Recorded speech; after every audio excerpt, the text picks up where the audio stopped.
중국 정부가 지난해 12월 이후 3개월 만에 한국산 게임의 판호를 발급했다는 소식이 들려오면서 게임주가 강세를 보이고 있습니다. 이번에 외자 판호를 발급받은 한국산 게임은 넥슨 게임즈의 블루 아카이브와 데브 시스터즈의 쿠키런 킹덤인데요. 중국이 한국산 게임에 잇따라 문호를 열면서 2017년부터 지속된 한한령이 본격 해제되고 있다는 관측이 나오고 있습니다. 관련 이야기 나눠보겠습니다.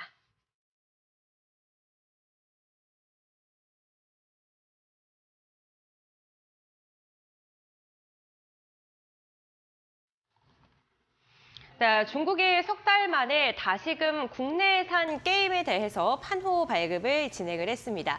이로 인해 게임주들이 다시금 반등하는 모습인데요. 사실 게임주들 흐름이 그렇게 좋지 않아서 보유하고 계셨던 분들 참 답답하셨을 것 같은데 이번 판호 발급이 다시금 시동으로 이어질 수 있을지 주식와이프님의 의견 한번 들어보겠습니다.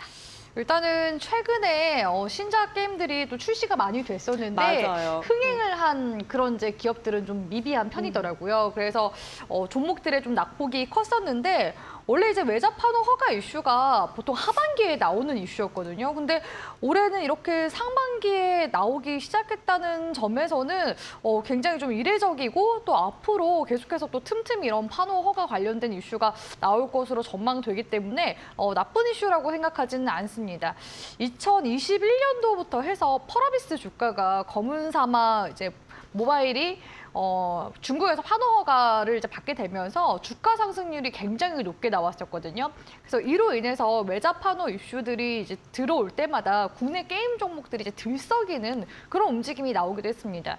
근데 그도 그렇게 중국 쪽에서도 지금은 좀 이제 조급한 상황이라고 볼 수가 있는 게 뭐냐면은 지난해 하반기 수치를 보니까 게임 시장 규모가 전년 대비해서 10% 정도 감소했다고 하더라고요. 중국 게임 시장이 이제 역성장한 것이 모바일 게임이 본격 확산된 2010년도 이후 처음이라고 하는데요. 중국 게임 시장에 이렇게 좀 성장 둔화가 있었던 그런 요인 중에 하나가 판호 발급 수가 이제 많이 감소됐기 때문으로 이제 분석된 그런 이제 리포트도 나오기도 했습니다. 이 외자 판호라는 거는 이제 중국에서 게임 사업을 할 수 있게끔 허가해주는 그런 이제 사업권이라고 볼 수가 있는데 우리나라 이제 기업들도 이제 본격적으로 좀 판호 허가 발급이 이제 시작된 2021년도부터 시작해서 2022년도 이제 하반기에도 판호 허가 관련된 이제 기업들 이슈가 나오기도 했었고 이번에도 3개월 만에 지금 판호를 지금 재개하게 된 거거든요. 그래서 이번에 외자 판호 받은 이제 국내 게임들 보니까 넷마블부터 시작해서 넥슨 게임즈 그리고 이제 데브 시스터즈 등 이런 이제 기업들이 지금 판호 허가 발급을 받았더라고요. 그래서 이런 이제 부분들이 다시금 계속해서 중국 시장에 우리나라 이제 게임들을 계속해서 좀 사업을 해나갈 수 있을 만한 모멘텀으로 작용이 될 가능성이 높기 때문에 최근에 이제 저평가되어 있는 이제 그런 게임주들 입장에서는 굉장히 좀 좋은 이제 이슈라고 보실 수가 있을 것 같고요. 다만 이제 게임주를 항상 볼 때 제가 말씀드리지만 계절적인 이제 요인과 더불어서 신작 게임 출시에 대한 모멘텀도 같이 보셔야 되거든요. 게임 종목들이 가장 좀 실적이 좋게 나오는 시즌이 방학 시즌입니다. 학생들이 이제 방학 때 게임들 많이 하기 때문에 방학 시즌에 기점으로 해서 실적이 본격적으로 상승세가 나오기 때문에 보통은 이제 계절 수혜주 중에서도 이제 겨울 수혜주, 겨울방학 수혜주로 엮이는 게 게임주 섹터라고 볼 수가 있겠고요. 그리고 신작 같은 경우에도 그 전에는 이제 기대감으로 인해서 움직임이 나오긴 하지만 막상 그 게임이 출시가 되고 나서 흥행하지 못하면은 차익 실현이 나오면서 주가가 빠지는 모습들이 반복적으로 나오는 그런 모습들이 또 많이 보이는 게 게임주의 전반적인 섹터 흐름이다라고 볼 수가 있겠습니다. 사실 제가 이 게임주 같은 경우에는 넥슨 게임주 같은 경우에도 관심주로 이제 제시를 도와드리기도 했었는데요. 오늘 같은 경우에 이제 갭상승 으로 또 수익 구간이 나오고 있더라고요. 그래서 관련 종목군들 계속해서 게임주들도 주쌤이 속에 틈틈이 또 많이 드리는 그런 이제 업종 중 하나거든요. 카카오 게임즈 그리고 이제 넥슨 게임즈 굉장히 좀 긍정적으로 보고 있는데 오늘은 이제 이 판호가 발급과 관련해서 움직임이 좀 크게 나오는 종목들 위주로 특징주 시간에 같이 함께 봐드리도록 하겠습니다. 네, 어쨌든 중국 게임 판호 발급 이슈가 있을 때마다 강력하게 관련 종목군들이 움직이고 있는 것으로 보여지는데요. 다만 오늘 모든 게임주가 상승하는 것은 아닙니다. 그만큼 이슈에 따라서 대응도 잘 해야 될 것 같은데 그렇다면 주식 와이프님께서는 게임 관련주 종목 중에 지금 조금 언급을 해주시긴 하셨거든요. 네, 관련 종목군들 대응 방법과 관심 있게 보고 있는 종목 말씀해 주시기 바랍니다. 일단은 대형주인 넷마블 주가부터 네. 함께 봐드릴까 하는데요. 넷마블 주주분들은 이 종목이 지난해부터 해서 주가가 낙폭을 크게 키운 다음에 계속해서 좀 크게 반응이 오지 않아서 굉장히 좀 답답했을 것 같습니다. 그런데 추세상 움직임을 같이 함께 보면요. 12월 이제 말부터 기점으로 해서 거래량이 붙어주기 시작한 모습들 관측이 되기 시작했거든요. 12월 달에도 이 게임 쪽에 외자 판호허가 이슈 나왔었죠. 그러니까 본격적으로 이제 중국 쪽에 이런 게임 사업들 지금 진출하고 있는 사업들이 앞으로 이제 실적적으로 반영이 될 것이다라는 이런 기대감이 12월 말부터 이제 들어왔다고 보시면 될 것 같고요. 오늘 같은 경우에는 매도 거래량이 조금 더 우위에 있는 모습이긴 하죠. 근데 그도 그렇게 앞전 구간에 이제 한 달 정도 구간대에서 단기적인 이제 조정이 나왔었기 때문에 이 한 달간의 지금 매물을 오늘 구간에서 지금 소화를 해주면서 나온 유성형 캔들이라고 보시는 게 좋습니다. 그래서 지금 오늘 구간에서 윗꼬리를 단 이런 유성형 캔들이 나왔다고 하더라도 단기적인 눌림은 있을지언정 추세상으로는 계속해서 유지하면서 견고하게 상승세 이어나갈 가능성이 높거든요. 그래서 제가 이 음봉 캔들을 볼 때 항상 상승 추세에 있는지 흐름을 계속 보라고 말씀을 드리는데 오늘 같은 경우에는 넷마블이 일단은 갭상승에서 출발한 측면도 있기 때문에 이러한 이제 움직임이 캔들로 지금 드러난 거라고 보시면 되겠습니다. 사실 넷마블 저는 이제 기업 분석 볼 때 재무적인 부분들도 한번 봤을 때 넷마블이 지난해 보시다시피 영업이익이랑 당기순이익이 지금 좀 적자가 크게 나 있는 상황입니다. 물론 이제 일시적으로 지난해에는 좀 안 좋았을 수 있는데 기존의 이제 넷마블의 행보들을 보면은 실적적으로도 매출액은 계속해서 증가 추이를 보이긴 했었거든요. 그래서 넷마블이 또 최근에 계속 공격적으로 신사업도 늘려 나가는 측면도 있고 또 신작 게임들을 계속 많이 또 출시를 하려고 이제 대기하고 있기 때문에 이러한 지금 투자적으로 인해서 이런 적자폭이 좀 늘어난 것으로 보여집니다. 그래서 재무적인 부분들 볼 때 왜 이 넷마블이 지금 적자폭이 있는가 이런 이제 부분에 대해서도 좀 고민을 해봐야 될 부분이 있지 않나라고 생각이 듭니다. 그래서 이런 부분들로 인해서 사실 이제 작년 내내 주가상으로는 그닥 좋지 않은 이제 움직임이 나오긴 했었으나 이제 다시금 흑자 전환될 만한 그런 모멘텀은 충분히 지금 들어오고 있다고 저는 보고 있거든요. 그래서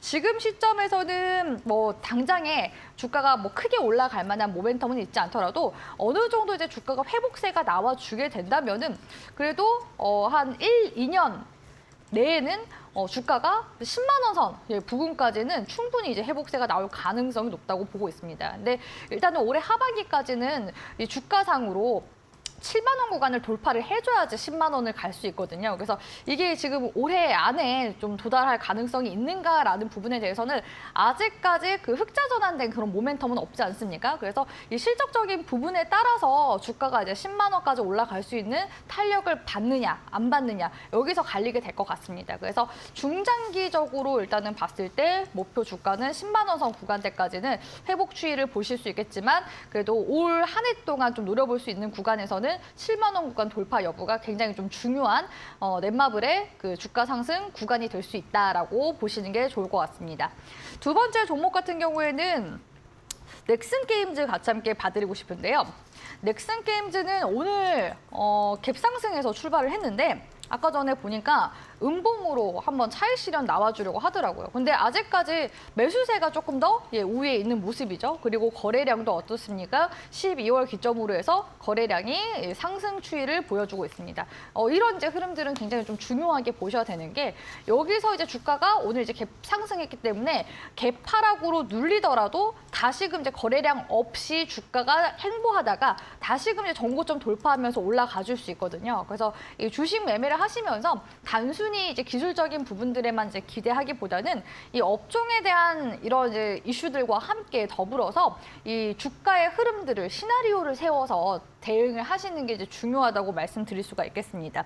그래서 지금 넥슨 같은 경우에는 메이플 스토리와 관련해서 지금 IP를 활용한 그런 이제 게임들 외자 판호도 발급받기도 했었는데요. 지금 이 게임 같은 경우에는 대만이랑 홍콩, 마카오 지역에서도 2021년도 9월부터 서비스를 시작한 이제 이력이 있기도 합니다. 그래서 메이플 스토리 같은 경우에는 한국에서도 과거에 굉장히 이제 초등학생들이 많이 이제 이용할 정도로 정말 유명한 게임이기도 했었고, 그 초등학생들이 지금 자라서 어른이 돼서도 굉장히 그 캐시를 그 게임 아이템 사기 위해서 캐시 구매를 할 정도로 굉장히 지금 탄탄하게 지금 자리가 잡혀 있는 그런 게임이긴 하거든요. 그래서 지금 해외에 출시가 돼서 지금 중국 쪽에 외자 판호 허가까지 받았기 때문에 중국에는 또 인구가 굉장히 많아서 이러한 이제 또 실적적인 모멘텀까지도 게임 아이템 쪽 같이 함께 바라볼 수 있지 않나라고 이제 보고 있습니다. 그래서 넥슨 게임즈는 저는 오히려 주가상으로 봤을 때 넷마블보다도 탄력이 더 빠르게 나올 가능성이 높다고 보고 있거든요. 그래서 제가 공략을 이제 도와드렸던 종목이기도 하고요. 그래서 넥슨 게임즈 지금 주봉상 움직임 봤을 때도 하락 추세선을 돌파하는 움직임이 2월달 구간에서부터 나오기 시작했습니다. 그리고 주가상으로 봤을 때 3개월 정도 이제 횡보세 나왔다가 지금 이 횡보하던 박스권 구간대를 오늘 구간에서 이제 돌파해주는 모습이 나왔거든요. 근데 지금 단기적으로는 오늘 구간에서 지금 도지형 캔들, 그러니까 위아래 꼬리를 달면서 매물 소화하는 캔들이 나왔는데 주봉상으로 지금 60주선 구간대를 단기적으로 또 저항받을 수밖에 없는 그런 이제 매물대 구간이기 때문에 한 번에 이제 눌림 꼭 나올 가능성이 더 높다라고 보시는 게 좋습니다. 그럼에도 불구하고 넥슨 게임즈는 그래도 올해 이런 외자 판호 허가 이슈들 굉장히 좀 긍정적이기 때문에 향후에 2만 원대까지도 저는 갈 가능성이 굉장히 높다고 보고 있거든요. 물론 이제 리포트마다 또 그 전문가들의 이제 개인적인 또 그런 이제 기술적인 분석치들에 따라서 전망은 조금 갈릴 수 있겠는데, 어떤 이제 혹자 전문가 분들 중에서는 23,000원까지 보는 그런 전문가들도 있을 것 같습니다만, 주생 관점에서는 지금 기술적으로 봤을 때에도 월봉상 지금 헤드앤숄더 구간에 지금 해당하는 구간이 2만 원대이기 때문에 올해 구간에서는 2만 원 구간대까지는 일단은 무난하게 흐름 추가적으로 노려보시는 게 더 좋지 않나라고 이제 보고 있습니다. 그래서 넥슨 게임즈는 단기적으로 수익 이신 분들은 차익 실현하시고 나중에 이후에 재차 공략하셔도 괜찮으니까 계속해서 이 외자 판호허가 관련돼서 이슈들 뭐가 나오고 있는지, 또 신작 게임 출시는 뭐가 예정이 되어 있는지 이런 부분들도 같이 함께 잘 살펴보시면 좋을 것 같습니다. 마지막 이제 종목 같은 경우에는 조이시티를 같이 함께 봐드리고 싶어요. 조이시티 같은 경우에는 그 만화지능법 관련해서 또 자회사가 또 웹툰을 다루고 있기 때문에 만화 또 웹툰 관련주로도 엮여 있기도 하지만, 사실 이 게임의 이제 본질적인 이제 사업 부분은 게임이죠, 게임. 그래서 조이시티 같은 경우에도 신작 지금 게임 출시에 대한 모멘텀이 있는 중입니다.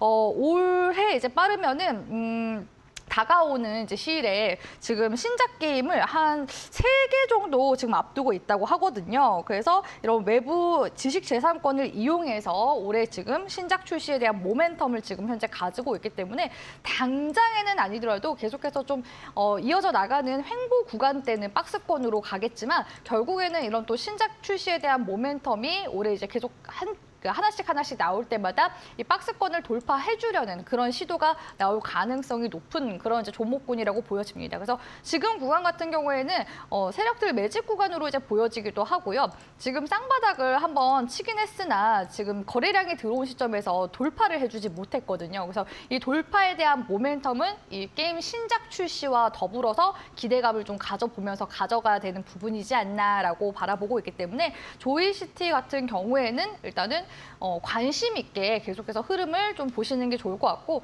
지금 이제 매수하신다면은 약간 조금 이른감이 없잖아 있긴 하거든요. 그래서 오히려 그 매매하실 때 5,300원 구간대 지금 돌파 이제 기점으로 해서 돌파 매매로 들어가시는 게 오히려 단기적으로 좀 더 빠르게 수익을 좀 시세 차익을 하고 나올 수 있는 그런 매매 방법이지 않나라고 보고 있습니다. 그리고 이제 조이시티 올해 기다리고 있으신 이제 분들 같은 경우에는 이거 목표가 어느 정도까지 잡아야 되나 고민이 좀 있으실 것 같은데요. 지금 조이시티 같은 경우에는 주 월봉상 흐름 보니까요, 6,200원 선 구간대까지는 지금 매물대가 좀 활짝 열려 있는 편입니다. 그래서 아무래도 그 신작 그 게임 출시 이슈 나올 때 정고점 돌파하게 되면은 6,000원대 부근까지는 올라갈 만한 상승 탄력 크게 받을 가능성이 높다고 보고 있거든요. 그래서 관련 이제 그 가격대 목표 구간으로 좀 보시면서 평균 단가를 조절한다든지 내지는 지금 구간에서부터 매수 전략을 세워서 목표가까지 가져가 보신다든지 이렇게 계획을 세우시면은 조이스티로도 충분히 또 좋은 수익률을 낼 수 있을 만한 그런 종목이 되지 않을까라고 보고 있습니다.